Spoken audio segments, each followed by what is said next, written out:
Out of the variety of things to do within the Warhammer hobby, painting sure is one of them. Oh yeah, great video, thanks for watching, I'll see you in the next one. I'm kidding.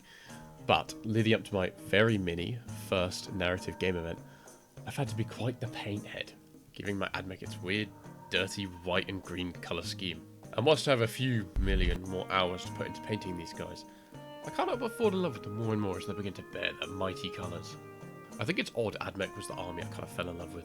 I saw a short clip of them in an Instagram reel, I think, some kind of guardsman questioning a tech priest about his captain. And then later on, I'm pretty sure he's just turned into a servitor or something by the end. Anyway, I saw this and I was like, damn, these AdMech guys suck. But then I see a video from Auspex Tactics that says our win rate is like 58%, and I'm like, yeah, these AdMech guys rule. Anyway, I think this brief negative view of the AdMech I had was good, because it encourages me to invent my own lore. You know, if my faction is doing bad things, I want it to be my bad things. I personally have a decently sized pile of shame, and I've clearly rattled through quite a few factions, gotten bored of them halfway through, and then found another that piques my interest. I'm sure it's happened to millions of people. £200 later, the same issues happen again. However, I'm hoping that I've finally settled down with AdMech, because if I'm selling all non-essential organs for this army, you better believe I'm going to try my best to stick with it. But I think something that helps me stick with my choices is by kind of inventing my own lore. I'm not going to bore anyone for too long with my lore that probably doesn't work for some reason or the other, but essentially I wanted my AdMech's Forge World to be so heavily irradiated that they cannot receive supplies such as food from anywhere, and have been cut off, as you know, trying to get there would be more effort than it's worth. So they resort to eating people, or well, eating their enemies in battle if need be.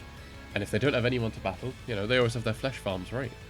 I'm not trying to make this all about me and my weird, silly faction lore, but I'm trying to tell you, the viewer, to invent lore for your own army. It's fine if you don't have some super secret special colour scheme that's different from all the rest. If the armour is worn or bloodied, why? What battles have they fought? Which have they lost? Which have they won? What's the name of that leader guy over there? And I'm not trying to be one of those people who are like, oh, if you don't paint your models, you deserve to be put in the brazen bull and be blind-eagled while a crow picks away take your kidney. If you don't like painting and have actually tried it, then fair enough. All you got to do is throw in a texture colour on for the base and tell your opponents that actually a Medusa turned all my minis to stone. Hence why they're all grey, and they should understand. To tie this message all together, I believe the best way to start on lore for your minis is to paint them. And you don't have to start with some army-wide lore if you don't want to. Maybe at first, take that leader I mentioned earlier on, or even just a piece of fodder infantry, and then give them a name. Okay, right, good name choice. Then maybe just think of one detail to add.